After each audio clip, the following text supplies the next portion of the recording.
La presidenta de México, Claudia Sheinbaum, presenta el paquete económico 2025, donde muestra que a través de los diferentes rubros hace una distribución del dinero de todos los mexicanos para el beneficio del mismo pueblo. Tal vez todos en algún momento nos preguntábamos en qué invierte el gobierno el dinero de los mexicanos. Hoy, la presidenta Claudia ha dicho que el dinero será distribuido en salud, programas sociales, proyectos de inversión, educación, seguridad y apoyo al campo. En compañía del secretario de Hacienda, la presidenta demostró que programas sociales serán los más beneficiados en el paquete económico 2025. Es de recordar que los programas sociales es el tema por el cual los gobiernos opositores del PRI y del PAN no están de acuerdo, ya que según ellos es mucho dinero lo que se está regalando, pero lo peor de todo es que ellos están en contra y ellos mismos se inscriben a las pensiones. Tal como sucedió hace unos días, donde la presidenta Claudia exhibe la hipocresía de Cuadri tras pedir su pensión en los módulos del bienestar. Por lo que preguntaron hace un rato. Ahí les va Cuadri. A ver, ponle el tuit de Cuadri primero.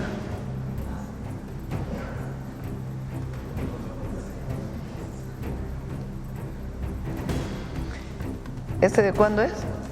21 de octubre del 24. En México, 21 de octubre. O sea, apenas. En México las pensiones a adultos mayores son insostenibles, especialmente las pensiones no contributivas.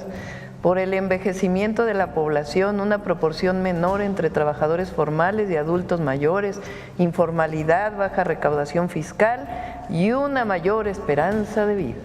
En los próximos años reventará fiscalmente. Pues si fuera consecuente. ¿Sigue?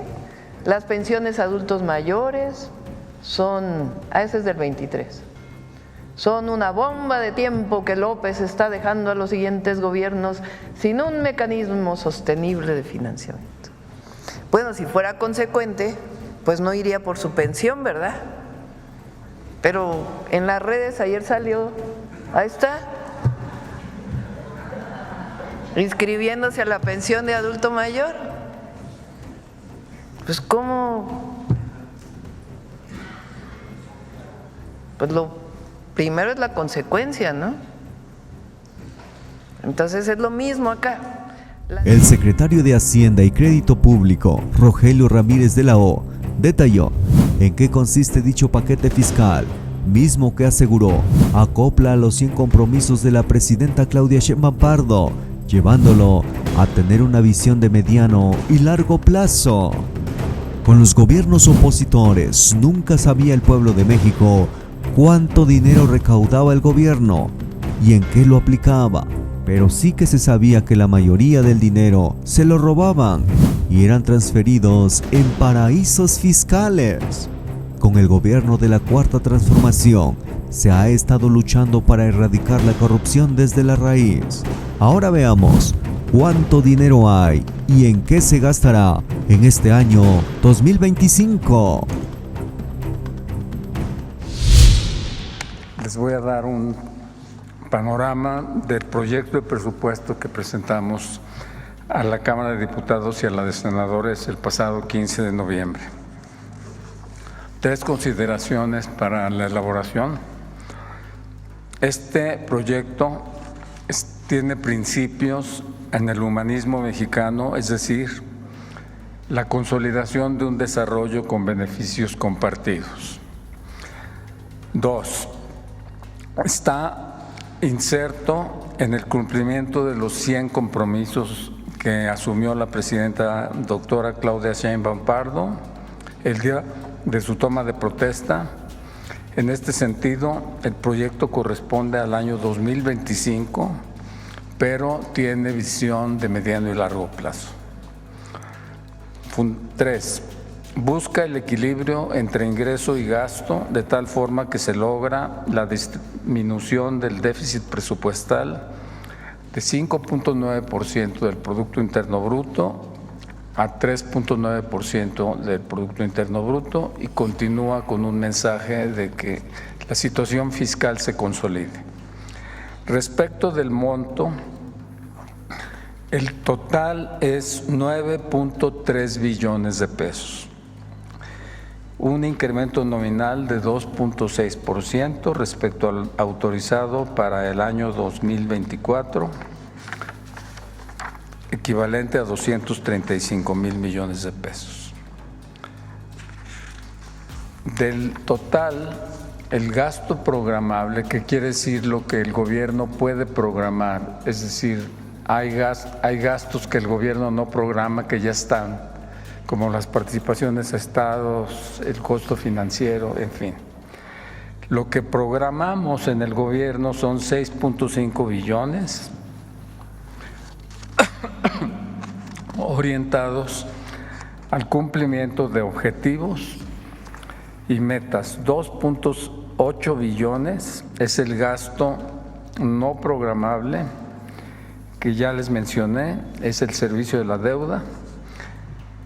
El gasto programable de 6.2 billones de pesos está dirigido a las prioridades del gobierno federal y voy a destacar el renglón salud, tiene 2.2 billones y que es el 34% del total.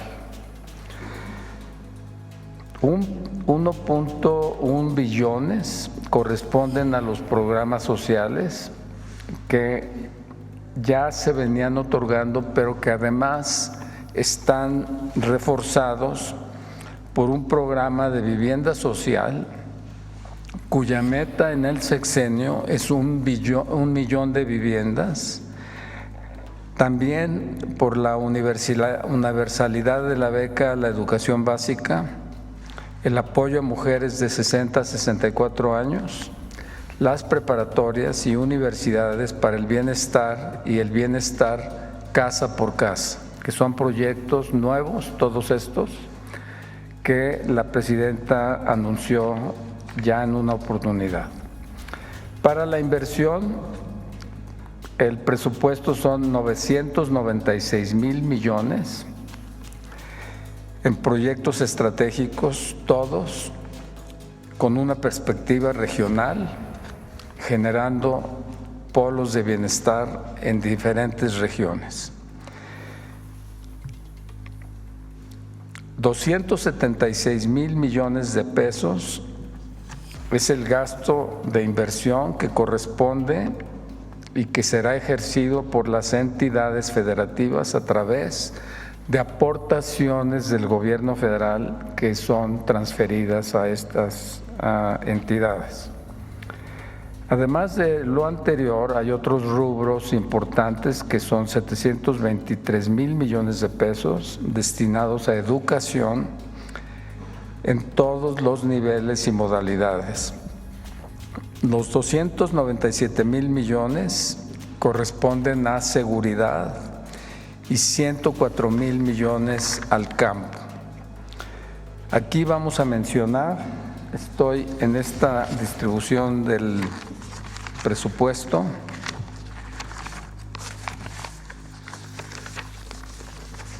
Ustedes pueden ver aquí la descripción que acabo de hacer: salud, programas sociales, proyectos de inversión, educación, seguridad, apoyo al campo. Aquí está contenido o vaciado el gasto programable. Voy a destacar los programas sociales y los programas de inversión. Los programas sociales, pueden ustedes verlos en esta gráfica, son 836,000 millones de pesos, son los prioritarios. Aquí está la pensión de adultos mayores, que es el programa social mayor, 483,000 millones. La pensión para personas con discapacidad, 29,000 millones. El programa de becas Benito Juárez, 132,000 millones de pesos, que se descompone en varios componentes. la beca universal de educación básica, Rita Cetina, 79,000 millones. Este es un programa social nuevo que les acabo de mencionar. Jóvenes escribiendo el futuro, otro programa social nuevo, 12,000 millones. La beca universal de educación media superior Benito Juárez es otro programa social nuevo, 41,000 millones. Continúo con los programas tradicionales que ya existían. La escuela es nuestra, 25,000 millones. Jóvenes construyendo el futuro, 24,000. Niñas y niños, 3,000. Sembrando vida, 39,000 millones de pesos. Fertilizantes, 17,500 millones. Producción para el bienestar, 16,000 millones. Precios de garantía para el sector agropecuario, 12,500 millones. Pesca, 1,600. Programa de vivienda social, 32,000 millones. Apoyo a mujeres de 60 a 64 años. Este es un programa social nuevo de los que acabo de mencionar, 15,000 millones. Bienestar casa por casa también es un programa nuevo, 2,000 millones. Preparatorias y universidades para el bienestar es un programa nuevo, 3,000 millones. Esta es la configuración de los programas sociales que tiene el presupuesto, todos los cuales están garantizados, y el presupuesto, cuando comenzamos a distribuir el gasto, tomamos esta parte como la que no se puede mover por ningún motivo, porque están en la Constitución, y es un compromiso con la más alta prioridad.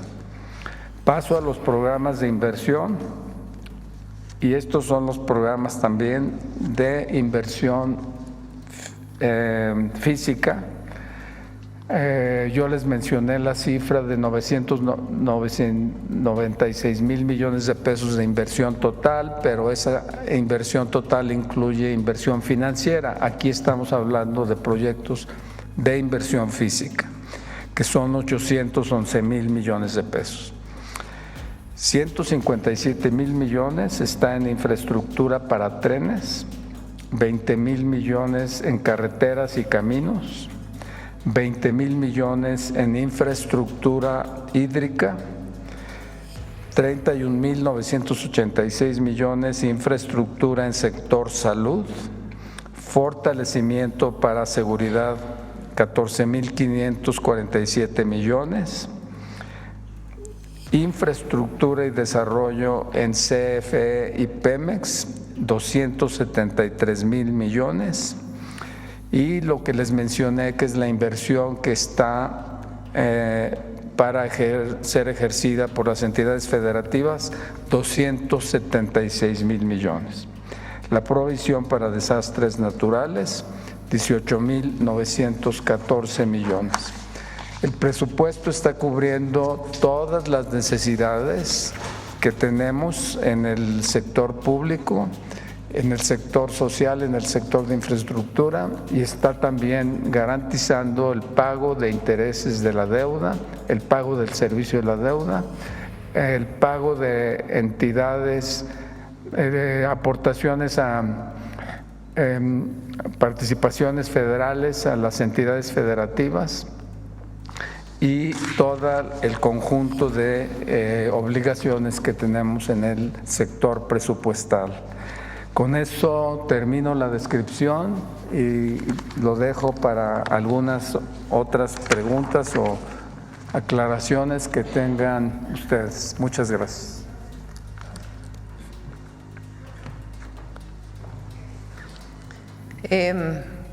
A ver, vamos a las preguntas. Sobre el tema, aquí adelante. Sobre el tema. Muchas gracias. Buenos días, Presidenta. Arturo Pavón, del Chapucero y Efecto Colateral. Bueno, pues acerca del presupuesto para el sector salud, pues bueno, los opositores ya salieron con que se le recortó. Ya explicó el secretario que hubo un aumento realmente muy bueno del 3%. Sin embargo, en relación a esto, un grupo de pacientes del Instituto Nacional de Neurología y Neurocirugía nos han comentado que pues sus medicamentos no les han llegado y que lo que han dicho, lo que les responden las autoridades es que no tienen el presupuesto para los medicamentos y vaya, lo que es esclerosis múltiple requiere un tratamiento permanente. ¿Y cómo se podría garantizar entonces a través del presupuesto? ¿Sería del Instituto de Neurología, el sector salud o el presupuesto del IMSS Bienestar? ¿Cómo se podría garantizar ese medicamento y tratamiento? Recuerden que medicamentos está concentrado en Birmex, porque ahí se hacen las compras consolidadas. Estuvo aquí Eduardo Clark con el doctor Kersenovich también y explicaron que este año se está haciendo una compra extraordinaria, entre otras para suministrar los medicamentos de neurología y otros medicamentos especializados que irían a esta institución y a otras instituciones. Está ya por fallarse, ¿verdad? Y además la compra consolidada de los próximos 2 años. Entonces, está contemplado, se está haciendo la compra y van a llegar los medicamentos. Muchas gracias. Y bueno, también en salud es importante porque ahora sale en el rubro de IMSS Bienestar.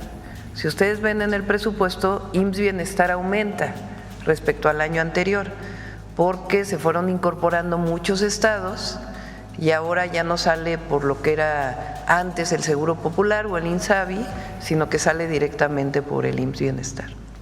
Muchas gracias. 2 curiosidades que circularon por las redes el día de ayer. Uno, bueno, pues una pequeña en una ceremonia de las festividades de la Revolución Mexicana, pues interpretó el papel de la Presidenta de la República. No sé si usted lo vio, ¿qué le pareció? Sí, si quieren lo pasamos al ratito, porque la verdad es como las niñas incorporan a su discurso el discurso o la nueva visión de la importancia de las mujeres en la vida pública. Entonces lo pasamos al ratito, si quieren. Muy bien. La otra curiosidad es que pues en 2022 Gabriel Cuadri repudiaba la iniciativa del presidente. También ahorita lo pasamos. De dedicarle. Si quieren terminamos esto del presupuesto y ahorita pasamos los dos que buenísimos. Y ya por último, al parecer Claudia X González y Artículo 19 y sus asociaciones civiles están tratando de que el INAI les dé parte de los datos confidenciales que tiene el INAI, de los datos, están tratando de coquetearles con ellos. ¿Qué opinión tendría? No pueden. Está prohibido por ley. O sea, solamente pueden lo que se solicita por información pública. Lo demás Muchas no gracias. se puede. Gracias. Presupuesto, a ver aquí adelante.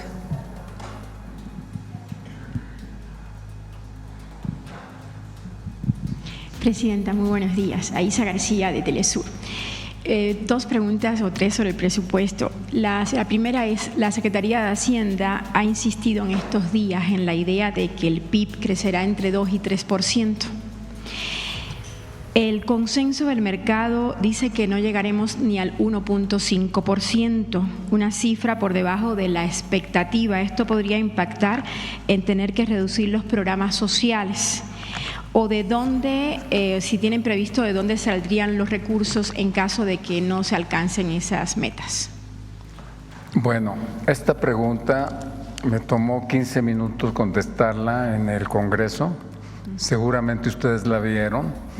Les puedo decir que cuando tomamos el consenso, lo que estamos tomando es una lectura que hace alguien hoy en algún banco, hoy. Y el mes que entra la cambia, y el siguiente mes la cambia, y el siguiente mes la cambia. Nosotros no podemos hacer eso. Nosotros tenemos que partir de lo que es hasta esta fecha razonable, y lo que es razonable es que la economía sigue manteniendo un crecimiento de enero a agosto a julio. La inversión está creciendo 8%. Y el consumo está creciendo 3.3%.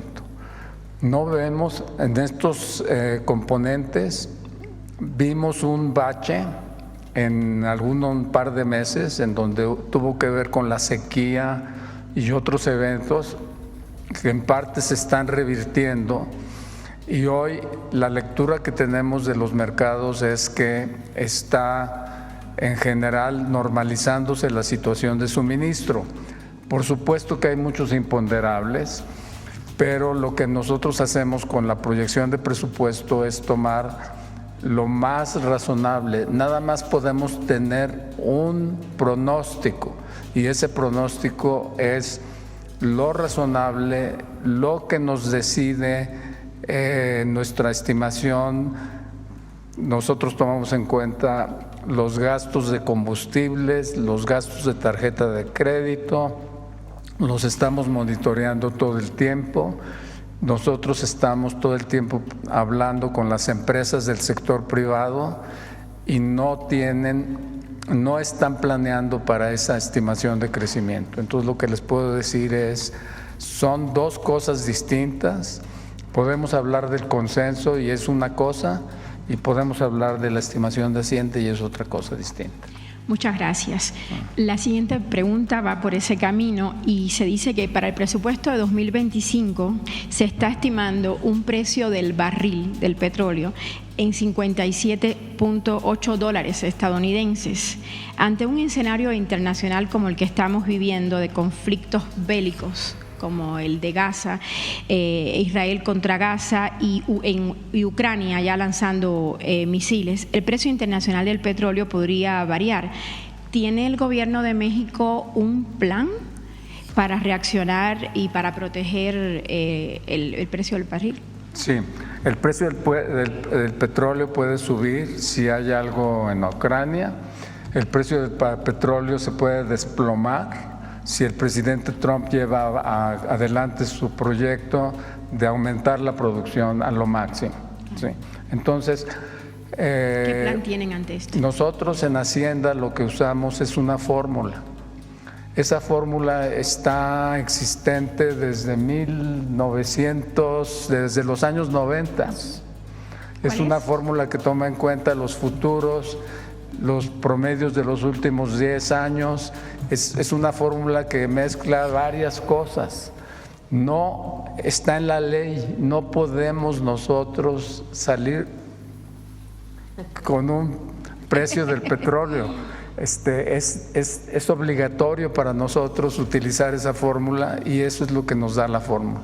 ¿Hay algún blindaje con eso? ¿Perdón? ¿Eso lo blinda México? Bueno, México está blindado por muchos lados.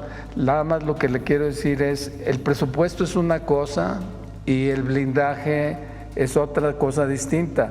Los riesgos de cola, como se llaman, o sea, los extremos de la curva de probabilidades son riesgos como los que acaba usted de mencionar, pero nosotros no podemos usar eso para el presupuesto. Bueno, ¿qué tan cierto es, otra pregunta sobre el presupuesto, que se va a reducir en un 40% el presupuesto de la cultura? ¿Es cierto eso, lo que se anda diciendo? Sí. Hay una parte que estaba destinada a Chapultepec, si se acuerdan que estaba en cultura. Chapultepec ya terminó. ¿Qué estamos planteando? Y esto es relevante. Vamos a destinar recursos para las escuelas del INVAL. Es algo que hemos estado trabajando con la Secretaría de Cultura, va a venir a trabajarlo.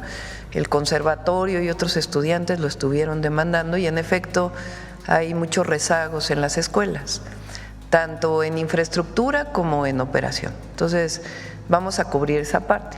Para esa parte y otras le estamos haciendo un planteamiento al Congreso. ¿Cuál es este planteamiento? Una reducción del presupuesto de los organismos autónomos.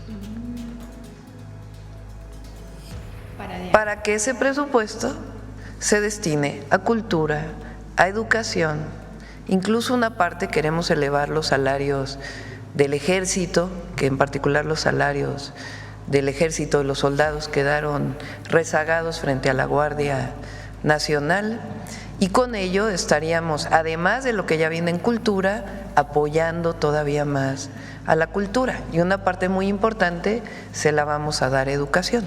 Estamos platicando con el Congreso porque, como ustedes saben, si el INE pide 39,000 millones de pesos, la Secretaría de Hacienda tiene que poner los 39,000, no puede bajar.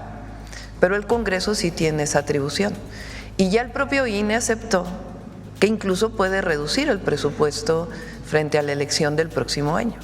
Entonces ahí viene un ahorro que se puede distribuir entre estas áreas importantes y, por supuesto, para nosotros la cultura es una prioridad.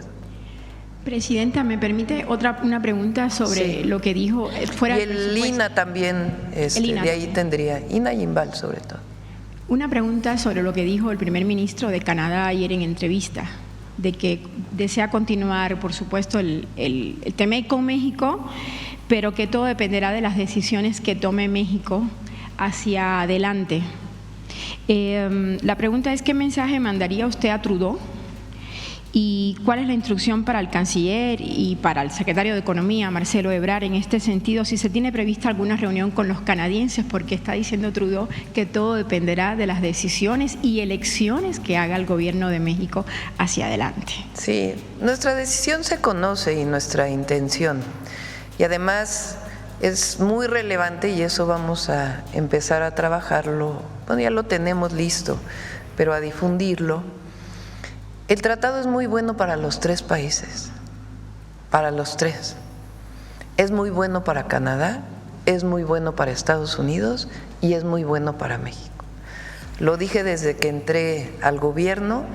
En Norteamérica este tratado hace que nos complementemos, que nuestras economías crezcan, tengan desarrollo y bienestar, que finalmente es el objetivo que nosotros estamos planteando.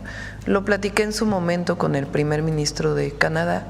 Hay que ver en particular a qué se refería con la decisión de México, pero él sabe que nuestra intención pues es que siga el tratado, y lo importante es que en Estados Unidos, en Canadá y en México tengamos todos la misma información de las ventajas que tiene el tratado, por ejemplo, para Estados Unidos. Porque no solo se beneficia México o no solo Canadá, sino Estados Unidos se beneficia mucho del tratado. Presidenta, una última pregunta, perdón que abuse, pero hay un tema muy importante sobre Ecuador, tal vez más terrible, bueno, como lo estamos viendo los medios, que el asalto o la invasión a la embajada mexicana en Ecuador. Y lo voy a leer porque está un poquito complicado. Hay una duda sobre la posible participación del gobierno de Ecuador en esta situación en la que una persona con medidas de protección en México, un exfuncionario del gobierno, el presidente de Ecuador, el presidente Rafael Correa, haya sido detenido y se temió incluso por su posible expulsión de México. Me refiero al caso de Walter Hipólito Solís Velareso. Su gobierno ha dicho hace 2 días en un comunicado muy claro que él mantiene su libertad y tiene derecho a permanecer como residente en México. Lo que se ha insinuado en los medios y bastante fuerte en las últimas horas es que el actual gobierno de Ecuador se habría coordinado con sectores corruptos de oficinas mexicanas, o sea, no gobierno, y habría logrado, o no sé si gobierno, y había logrado que este señor ecuatoriano, exfuncionario de la administración de Rafael Correa, hubiera estado a punto de ser retornado a Ecuador, violando todos los procesos que le han dado protección en México. ¿Existe algún indicio de que estos confusos hechos habría participado el actual gobierno de Ecuador, o por ahora es solo conjetura de los medios de prensa, porque se dice que es peor este hecho que el asalto a la embajada? Muchas gracias. Afortunadamente hay mucha coordinación entre las instituciones en México.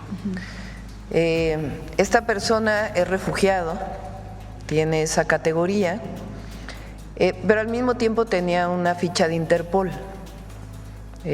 Ustedes saben que cuando hay una ficha de Interpol, pues hay una ficha roja de detención. Entonces se hizo la detención, pero de inmediato hubo la comunicación entre las instituciones para decir no puede ser ni extraditado ni llevado a Ecuador porque tiene el estatus de refugiado. Entonces muy rápidamente se resolvió. Entonces Esa fue la situación, pero afortunadamente hay mucha coordinación. Sobre el tema, a ver aquí. Gracias, doctora. Perdón, presidenta. Muy buenos días a todos. Juan Hernández de Hierro Basta, Tabasco, Campeche y Quintana Roo y de Grupo Cantón. Esta pregunta va para el secretario de Hacienda. Es enfocada precisamente al diseño del presupuesto. A usted le toca vivir dos etapas, que es el finalizar un gobierno, que es el caso es el de el expresidente Andrés Manuel López Obrador, e iniciar que es con la presidenta Claudia Sheinbaum. La pregunta va enfocada en el sentido que ayer mencionaba la presidenta, que se empiezan a finalizar proyectos y se inician otros. Entonces, de alguna manera creo que no se está quedando claro lo que es diseñar precisamente un presupuesto para un gobierno entrante, y sí, el pueblo de México sí requeriría esta explicación de usted de cómo es que se hace este presupuesto de inicio de un gobierno. En algunos casos se les van a dar continuidad a obras prioritarias, pero en otros es precisamente echar a andar programas nuevos o incluso subsanar cosas que quedaron ahí pendientes, por ejemplo, en materia de salud. En materia de salud estábamos hablando de hospitales que el presidente, en algunos se estaban comprando, se estaban adquiriendo, estaban en proceso de negociación. Entonces, todo eso, ¿cómo lo han ido ustedes subsanando precisamente para crear este nuevo presupuesto en donde se especula o se utiliza de manera muy mañosa el decir hay recortes o están quitando dinero o están haciendo esto? Le pediría ese gran favor.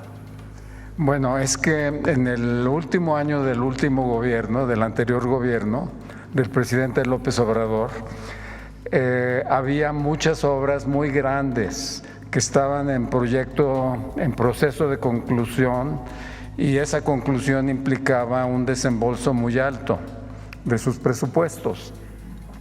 En realidad, una vez que se concluyen estos presupuestos, ya no tienen una razón de existir como presupuesto. Es como si yo un año compro un automóvil, tomo deuda para el automóvil, tengo 100 de ingresos y luego 100 de gastos, y luego tengo otro gasto por 100,000 porque compro un automóvil, lo tomo a crédito, pero ya el año que entra ya no necesito ese automóvil. Sí. Entonces ya el año que entra tengo los 100,000 de gasto más lo que aumente normalmente en tendencia, pero no necesariamente el 200,000, ¿verdad? Entonces, muchos proyectos que se terminan en el año 24 todavía tienen alguna cosa operativa, pero ya es mucho menor. Al mismo tiempo, el nuevo gobierno tiene sus propios proyectos, todos pertenecen a la misma visión de desarrollo regional. No hay una diferencia en el enfoque de que hay que priorizar el desarrollo regional, el desarrollo social, los polos de bienestar, y al mismo tiempo hay oportunidades nuevas que van surgiendo. Entonces, el nuevo gobierno tiene proyectos que están, ya les mencioné, son 157,000 millones para vías férreas. Esas vías férreas no es el único presupuesto del año que van a recibir ese presupuesto. Son proyectos que van a tener un desempeño a lo largo de varios años, y que ya en ese momento que adquieran el pico de su requerimiento financiero, estarán presentes en el presupuesto en esa cantidad. El presupuesto lo comenzamos a trabajar precisamente a mediados de año, y estuvimos incluyendo con toda puntualidad los proyectos del anterior gobierno. Poco a poco fuimos incorporando los proyectos del nuevo gobierno. El nuevo gobierno vino con su nuevo equipo, que es un equipo en el que está la actual subsecretaria de egresos, Berta Gómez. El anterior gobierno tenía otro equipo, se fueron complementando los dos equipos en la hechura del presupuesto y finalmente eso es lo que tenemos. Esa es la descripción. No hay una reducción en el monto total de inversión. Les acabo de leer la cifra, es una cifra histórica, 996 mil millones de inversión. Entonces, lo que encontramos es que sí hay una discontinuidad entre un proyecto que ya terminó y entonces ya no aparece en el año siguiente, pero la cifra nominal del gasto está muy parecida a la del año pasado, en el gasto total. Ajá. En otras palabras, ¿cuánto fue lo que más se incrementó? Nada más con eso finalizaría. ¿Cuánto es lo que más se incrementó? ¿En qué área se incrementó más, digamos, se va a aumentar la inversión? Con eso finalizo. Bien, por ejemplo, ha estado saliendo también ahí los comentócratas, las redes, que hay destinado presupuesto al Tren Maya. Sí, sí hay destinado presupuesto al Tren Maya, pero es porque el Tren Maya va a ser de carga también, ¿se acuerdan? Lo dijimos desde la campaña, que tiene que cerrarse completamente el de pasajeros, que todavía hay gastos que son menores comparados con los años anteriores, pero lo importante es la inversión que se va a hacer para hacer del Tren Maya un tren de carga. Entonces ahí viene, en esa parte, y vienen los trenes a Querétaro, a Pachuca y particularmente hacia Guadalajara, Irapuato particularmente, y hacia el norte, hacia Nuevo Laredo. En el caso del agua, de Conagua viene menos inversión que el año pasado, porque el año pasado estaban cerrando los proyectos estratégicos. Ahora hay nuevos proyectos estratégicos, pero aunque le diéramos más dinero a la Conagua, no tendría capacidad de usarlo, porque tienen que hacerse proyectos ejecutivos, etcétera, etcétera. Entonces en agua, en carreteras es lo mismo. Pero hay presupuesto para inversión, hay presupuesto para inversión en salud también, en educación. Entonces, es un presupuesto muy completo y balanceado. Sobre el tema, a ver aquí. Acá. Gracias. Buenos días, Aurora Castillejos, de Canal 14, altavoz radio del Sistema Público de Radiodifusión del Estado Mexicano. Doctora, preguntarle precisamente sobre este tema. Mark Thomas, director del Banco Mundial, reconoció el paquete económico y dijo que impulsaría el crecimiento de nuestro país. Textualmente dijo que la mezcla de políticas incorporadas en la propuesta es comprensible, creíble y equilibrada, y además reconoce que el ingreso per cápita podría ser incluso de 22% mayor. Me gustaría saber qué opina de este tema y aprovechando que está el secretario también. ¿Quieres comentar? Bueno, que estamos de acuerdo con el señor Mark Thomas. Les quiero comentar, les quiero comentar fuera de esto que normalmente el Banco Mundial y el FMI celebran reuniones, una de primavera y otra de otoño, y siempre tenemos que ir a esas reuniones en Hacienda, porque es cuando vaciamos por los dos lados, por parte de ellos y por parte nuestra agenda de financiamiento y de proyectos. Entonces están muy al tanto en estas reuniones que tenemos con ellos durante el marco de la reunión anual del FMI y Banco Mundial. Empatamos nuestras visiones sobre en dónde vas a invertir, en qué necesitas invertir, qué parte de tu inversión es inversión pública 100% presupuestal, qué parte de tu inversión es crédito, qué parte de tu inversión es participación, coparticipación con sector privado. Entonces, es un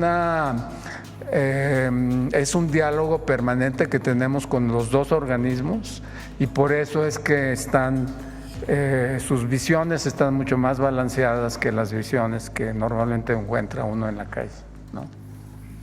Gracias. Y además, en otro tema, doctora, preguntarle, el INE ha pedido prórroga para llevar a cabo las elecciones del Poder Judicial. Me gustaría saber también su opinión al respecto. Sí, se va a reunir hoy le pedí hoy a la secretaria de Gobernación que estuvieron hace poco los consejeros y entregaron esta carta. Le pedí que hoy hablara con la presidenta del INE para ver cuáles son sus valoraciones. Desde nuestra perspectiva no es necesario, pero de todas maneras hay que escuchar al INE porque pues ellos son los que van a desarrollar la elección. Entonces hoy va a tener esta conversación y espero pues que no haya problema, ¿no?, de que se pueda realizar en junio. Pero de todas maneras hay que escucharlos cuáles son sus valoraciones. Finalmente ellos son los que van a desarrollar la elección. Aquí. Buenos días, Presidenta. Salvador Corona del Universal. Preguntarle, el día de ayer publicamos en el Universal que se pretende o se prevé una reducción del 6% para la asistencia y atención de los mexicanos en el exterior. Dado la situación y el contexto actual entre el presidente Trump y Canadá, ¿por qué se debería reducir su presupuesto, sobre todo en el área de… Tiene que ver con personal, pero principalmente salarios. O sea, los mexicanos y mexicanas en Estados Unidos van a tener toda la atención, va a haber todavía más atención y va a haber incluso muchos de los trámites con muchos menores requisitos, pero sí hay un ajuste que tiene que ver con los altos salarios. ¿Cuáles son los altos salarios? ¿Cuál sería la reducción de personal? ¿Sería un 10%? Reducción de personal más bien es reducción de los altos salarios. Sí, de funcionarios, sí. Ok, y también preguntarle en este tema del primer ministro de Canadá, recuerdo que en el G20 le había comentado que México es prioritario para el tratado. Ahora viene esta duda del presidente, bueno, del primer ministro, pero ¿esto se deberá a la situación o la relación que México tiene con Canadá? ¿No considera con China? Porque también le cuestionó de cuáles las fábricas que había en México, cuál era la relación puntual con China. ¿Será un amago para que reduzca las importaciones o exportaciones a China o esta relación que tiene con Asia? Sí, ¿quieres comentar algo del Plan México? México desde el año 2021, con el anterior presidente, enfocó el desbalance que hay en el comercio exterior, México-Estados Unidos, México-China, México-otros países, Estados Unidos, otros países. Los desbalances pueden existir durante un tiempo, pero si se quedan un año y otro año y otro año y son desbalances gigantescos, entonces aparece un problema porque en algún momento va a protestar el país que sufre el desbalance en su contra. México tiene un desbalance con China, está creciendo cada año y este desbalance es un déficit que China nos vende y nosotros le compramos y la diferencia son casi 80,000 millones de dólares. Y está creciendo en el tiempo y esa situación en 2021 llevó al anterior presidente a plantear un proyecto y se lo mencionó al presidente Biden en aquella ocasión varias veces en los diálogos de alto nivel y el proyecto existe y está actualizado actualmente. Ya tenemos unas estimaciones de que si México comienza, y en general Norteamérica, porque la visión es, por eso se lo comentó al presidente Biden, porque no es un proyecto solamente para México, sino que Norteamérica, como es un bloque comercial, que tiene un tratado en el cual hay un cierto nivel de búsqueda de optimizar las condiciones de esa zona geográfica que es Norteamérica. Entonces se lo propusimos al presidente Biden, en ese momento no tenía este grado de conciencia que hoy hay sobre el desbalance con China y por eso es que está cobrando fuerza, pero en realidad México tiene esto como un proyecto propio, que quiere decir vamos a buscar qué productos estamos comprando de más en China para tratar de hacerlos en Norteamérica o en México, y en lo que corresponde a Norteamérica se calcularon los beneficios si todo Norteamérica empieza con esa visión de hacer más de lo que actualmente compra de China o en general de Asia, ¿no? Entonces, ese proyecto está ahorita en la mesa y es uno de los proyectos que México va a tomar en cuenta para plantear las avenidas al futuro con la integración norteamericana. Doctora, ¿no cree que es un amago de Trump y Trudeau de que acelere este proceso de pues reducir esta relación con China para para que sea este bloque que menciona el secretario? A ver, Estados Unidos tiene muchas importaciones de China. De hecho, fue parte de un proyecto económico durante muchos años del propio Estados Unidos. Canadá también, México también. Nosotros tenemos un plan que está desarrollando el secretario de Hacienda con el secretario de Economía con el objetivo de sustituir esas importaciones que vienen de China y la mayor parte producirlas en México, sea con empresas mexicanas o con empresas principalmente de Norteamérica y si no con relación a otros países que tenemos relación, como Europa, por ejemplo. Entonces, ese es un plan que tenemos. Ahora, esta idea de que a través de México está entrando los productos chinos para llevarlos a Estados Unidos no es correcta. Y eso lo demostré el día que estuvieron aquí los empresarios mexicanos y de Estados Unidos, el 15 de octubre que tuvimos esta reunión. Inclusive presenté una gráfica, por eso ahora le dije a Paulina a ver si está por ahí, donde por ejemplo los automóviles que se fabrican en México, sea que se exporten a Estados Unidos o que se queden en México, tienen solamente 7% de contenido de productos que vienen de China. En Estados Unidos es 9%.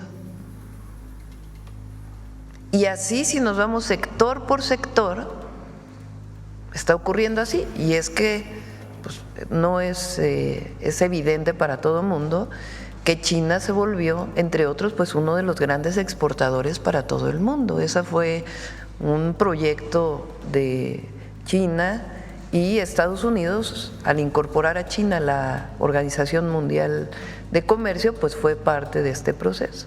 Cuando viene la pandemia y la visión también de cómo está esta dependencia, digamos, de China, pues entonces vienen estos ajustes que está planteando el presidente Biden y ahora el presidente Trump, que nosotros estamos planteando no solamente como tratado, sino también para beneficio del desarrollo nacional, que es importante, porque los mercados, digamos, con la pandemia hubo una revisión de la gran globalización que existía como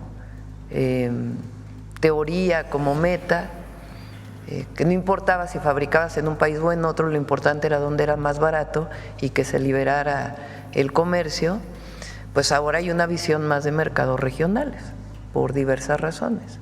Entonces nosotros, pues nos interesa mucho el tratado con Estados Unidos, evidentemente, y en las reuniones que tengamos en su momento con Canadá ya formales, con el presidente, el equipo del presidente Trump, pues vamos a demostrar claramente cómo es falsa esta idea de que a través de México están entrando los productos, que entran por todas las vías en términos comerciales. No es otra que viene cuadritos, a ver si viene por ahí. Más adelante, ahí mismo, a ver, dale más adelante, esa misma presentación. Miren, este es el anterior. Ah, no, está bien. Fíjense, importaciones desde Asia. Viene Asia, no necesariamente es China, también puede ser Taiwán, que produce muchos de los semiconductores. Entonces, fíjense, electrónico, Estados Unidos depende 32.4%. Eléctrico 8.8%, automotriz 7.5%, 7.5%, maquinaria y equipo 6.1%, México, la anterior. Ahí está nuestra eléctrico 41.1%, electrónico 9%, automotriz 5.2%, y los datos más son 5 y 7%, no 7 y 9, que es en un año distinto. En el 2023 fue 5.2% de México, de la producción de autos en México, 5.2% dependía de importaciones de Asia. En Estados Unidos. ¿Y para el 2025 pretenden reducir aún más? 7.5%. Sí, ese es el objetivo de todo el sexenio. Por eso también la estimación del crecimiento económico, porque nosotros tenemos un plan, no es solamente a las estimaciones del mercado, sino que tenemos un plan de inversión de infraestructura y también de inversión extranjera, inversión nacional en varias áreas y varios sectores. Es parte de lo que estamos desarrollando con los polos de bienestar, que ustedes me escucharon hablarlo durante toda la campaña. Y tercera pregunta y última, doctora presidenta. Antes de que acudiera al G20, publicamos igual en el Universal una nota sobre el expresidente Andrés Manuel López Obrador, que cuenta aún con seguridad de la Secretaría de la Defensa Nacional en Palenque, Chiapas. Saber si este esquema de seguridad es para todos los expresidentes, exclusivamente para él, y saber si aún el Estado Mayor Presidencial sigue vigente, porque había una declaración del almirante entonces que estaba en pausa. Saber si aún sigue vigente este Estado Mayor Presidencial. No, el Estado Mayor Presidencial desapareció desde que entró el presidente López Obrador. Pero nunca se aprobó en Cámara y solo hubo No era, hasta donde entiendo, no era necesario, lo revisamos, pero el Estado Mayor Presidencial no existe.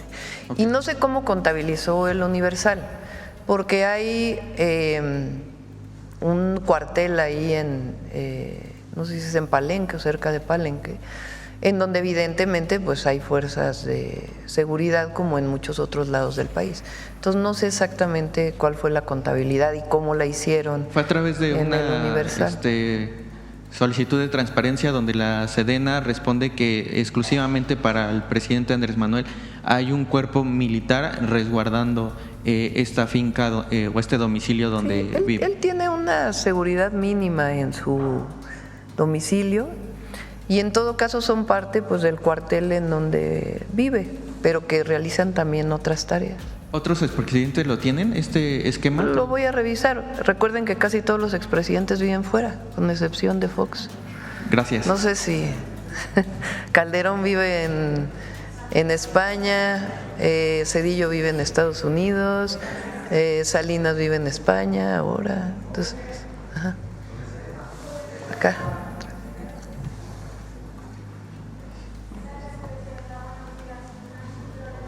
No se oye, Nancy. Vamos a cerrar temprano hoy porque a las 9 tenemos un tema y luego nos vamos a Aguascalientes, Guanajuato, no sé dónde más vamos. A Colima y luego Michoacán. Sí. Gracias, presidenta. Buenos días. Nancy Flores, de la revista Contralínea. Buenos días a todas y a todos. Presidenta, justo en el tema de rendición de cuentas, los ministros y ministras de la Corte pues también son servidores públicos, y quisiera preguntarles sobre esto, toda vez que ya estamos superando la etapa donde estaban en contra de la reforma constitucional en materia judicial, ya que se dieron cuenta que pues no tienen los votos necesarios para echarla abajo, lo cual era una ilegalidad y además una inconstitucionalidad. En ese sentido, preguntarle, presidenta, si los mexicanos y las mexicanas podremos tener acceso a la información que se ha generado en la Unidad de Inteligencia Financiera y también en el Servicio de Administración Tributaria, que son organismos que se dedican pues a revisar, entre otras cosas, cómo va también la evolución patrimonial de los servidores públicos.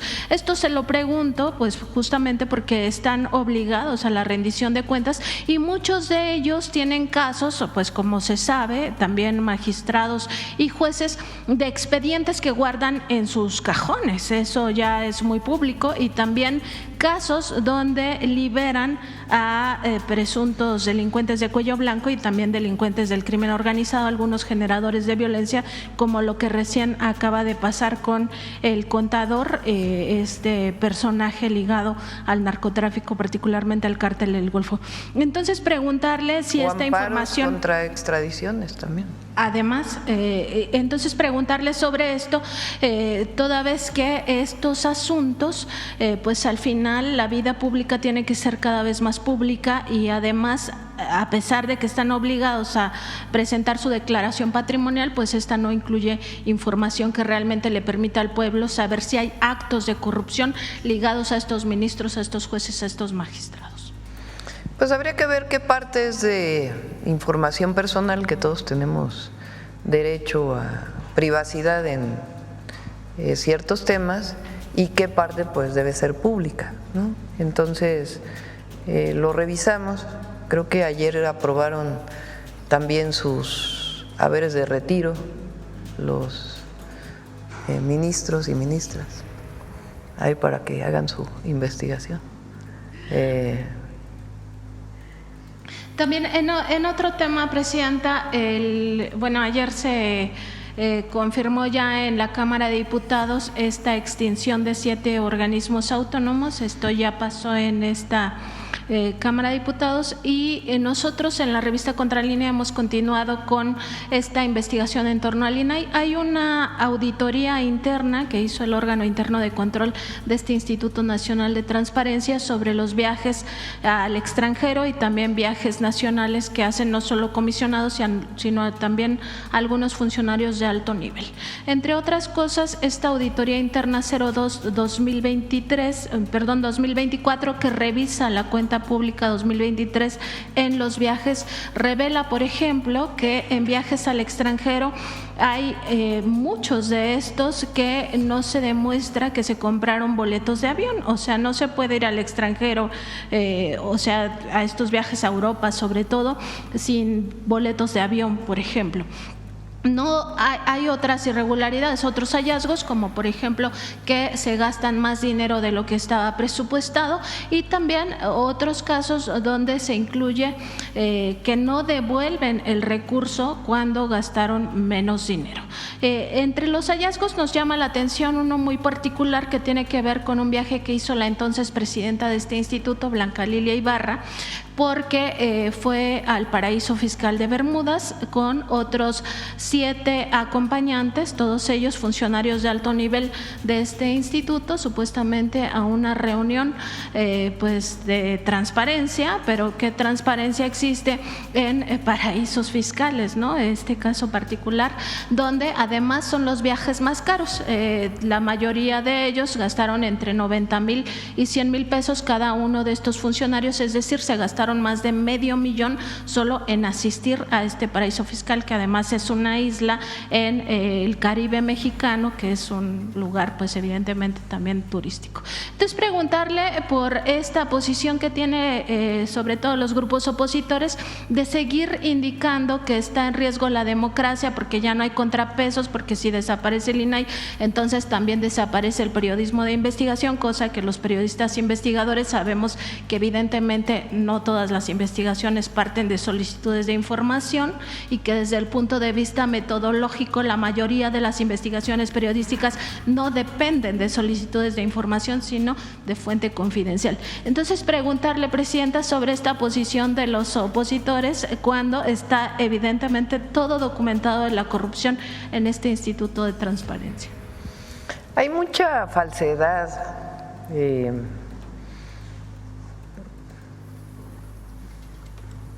hipocresía. Y simulación también. Y simulación. Mire, por lo que preguntaron hace un rato. Ahí les va Cuadri. A ver, ponle el tuit de Cuadri primero.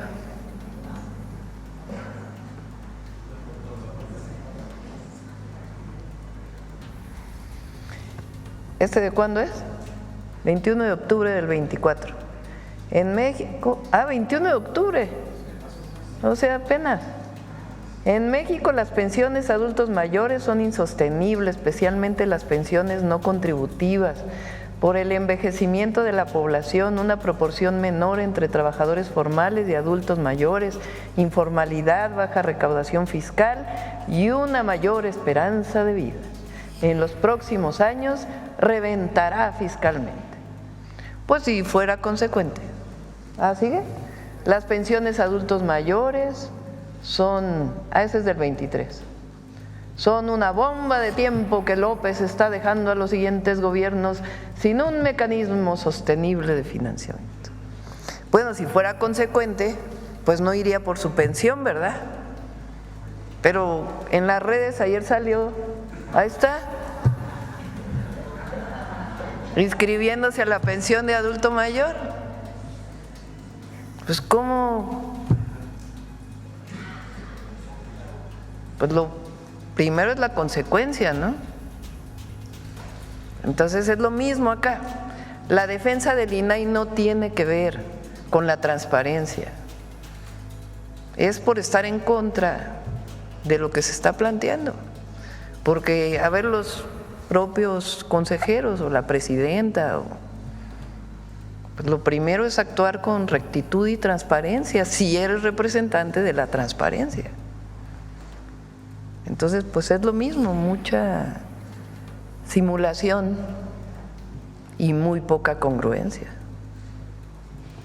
Presidenta, y en un último tema, preguntarle sobre este cambio de gobierno en Estados Unidos. Bueno, México ha colaborado con este país, no solo por la vecindad que tenemos, en temas que le interesan mucho a esa nación, ¿no? Como el tema migratorio, también la lucha contra el fentanilo, por la crisis de los opioides que padecen sobre todo sus jóvenes, que le cuesta la vida a más de 100,000 jóvenes cada año.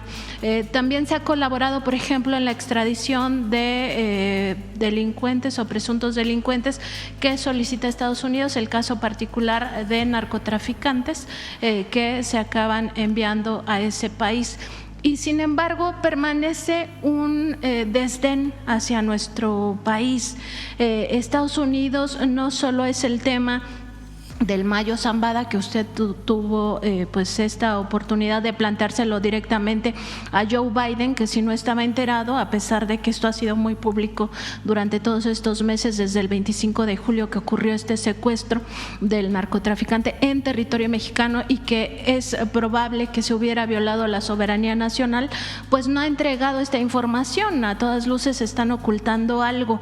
Pero no solo es este tema, también sigue el gobierno estadounidense financiando a organizaciones de la sociedad civil que son en realidad organizaciones de carácter político, como el caso de Mexicanos contra la Corrupción e Impunidad. Sabemos que el expresidente López Obrador pues envió estas notas diplomáticas en 2 ocasiones, en 2021 y en 2024, y el gobierno de Estados Unidos hizo caso omiso, como en el caso del Mayo Zambada.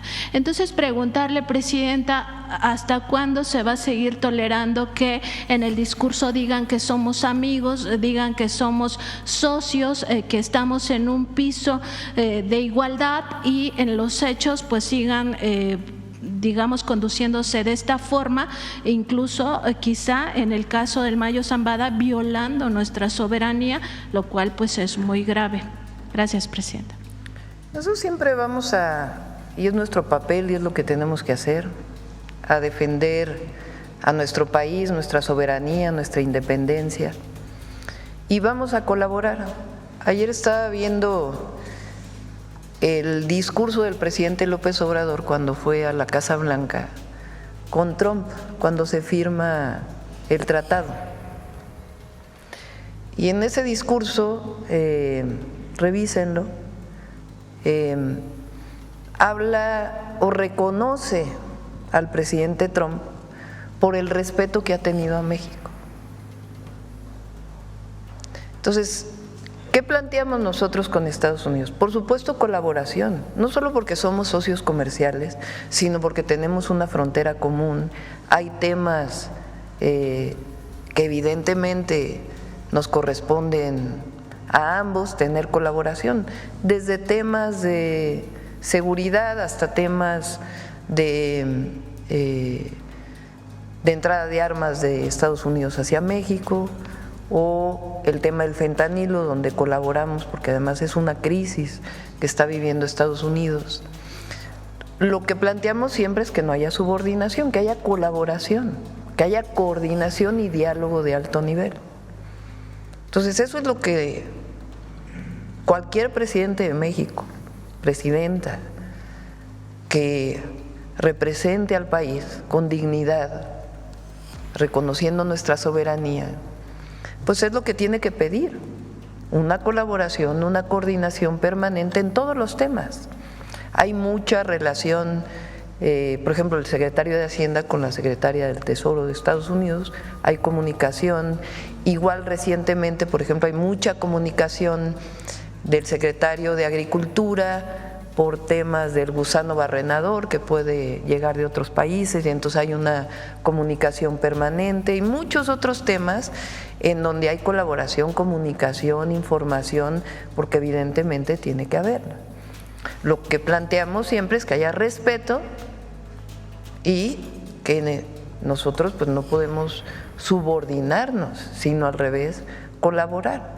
Y nos corresponde informar y tener todo eso para presentarlo al presidente Trump en su momento, de cómo se beneficia Estados Unidos de esta relación, de cómo México se beneficia, y también al primer ministro de Canadá, cómo este vínculo comercial de nuestras economías nos beneficia a los tres países. Y en el caso del financiamiento a grupos opositores como Mexicanos contra la Corrupción, ahí vamos a seguir insistiendo que no debe ser, no tiene por qué ser. Gracias, presidente. A ver, acá, ya la última, va la última. Ay, gracias, presidenta. Olga Ojeda Lajud, corresponsal de Grupo Imagen del Golfo, Imagen de Veracruz, Diario del Istmo. Le comentaba yo la vez pasada que me voy a ir a temas ya más locales por la urgencia y del tiempo. En Veracruz va a haber elección para renovar 212 alcaldías. Sin embargo, ya estamos viendo estos temas que están muy arraigados de la vieja política, ¿no? Donde empiezan a regalar pollos y mil cosas a la gente para que vote, y está incluido Morena.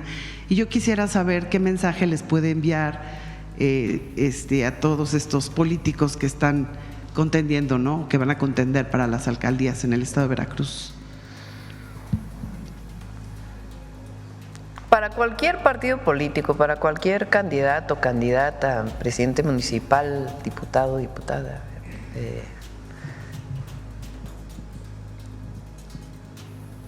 cualquier forma de la vieja política de utilizar mecanismos de compra de voto le hacen mucho daño al candidato, a la candidata, al partido y a México.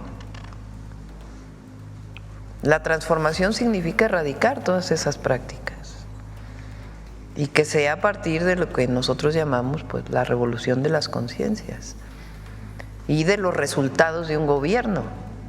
El resultado que nosotros obtuvimos en la campaña, en la elección, pues tiene que ver con las propuestas que hicimos, con nuestra historia, nuestro trabajo, nuestros propios resultados, y obviamente, porque es una continuidad de la transformación, pues con los resultados del presidente López Obrador.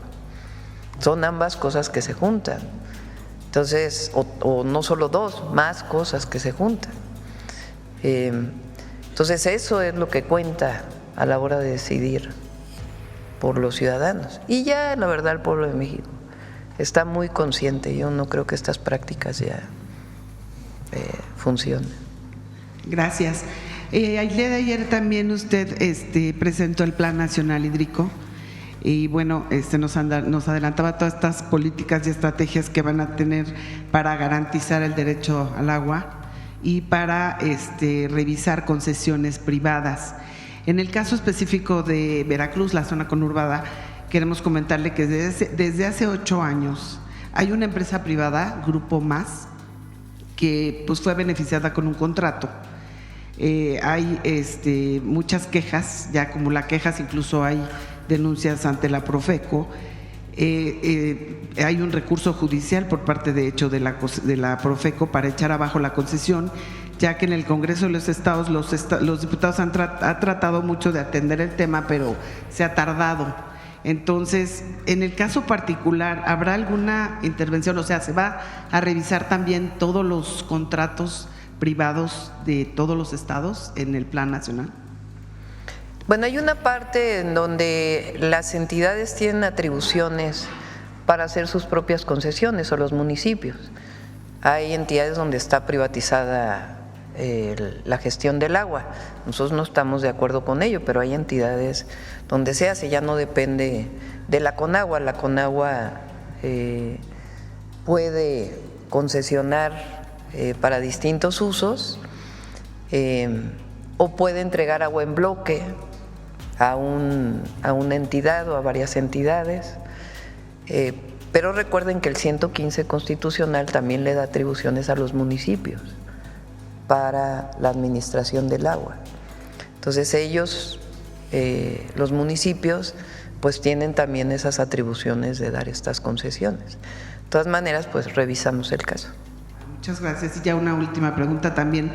Es un tema que lleva más de 2 años. Una parte del bulevar costero en Boca del Río, es la zona conurbada, ya ve que está pegado a Veracruz, está en riesgo de colapsar porque hay un socavón que se formó debido al oleaje del mar. En este lugar se requiere de manera urgente la reparación y obras complementarias como un muro de contención o un rompeolas. ¿En dónde en Boca del Río. Ya. Y para evitar el daño, ¿no?, que siga afectando, porque ya es urgente el tema. Entonces queríamos saber si usted podría considerar incluir esta obra en su próximo plan de obras del 2025. Sí, hablamos de eso cuando fui recientemente a Veracruz con el gobernador Cuitláhuac y con Rocío. Creo que ellos ya iniciaron la atención y sí, por supuesto, apoyar en lo que se requiera. Bueno, vamos a cerrar. Gracias. Nos vemos si van a Aguascalientes, Guanajuato. Mañana es un buen día en Manzanillo, vamos a hacer un anuncio importante. Luego Michoacán y si no, nos vemos el lunes. Gracias a todas y a todos. ¿Perdón? El suministro de gas en varios estados. Lo vemos si quieren el lunes. Gracias a todos y a todas. Gracias.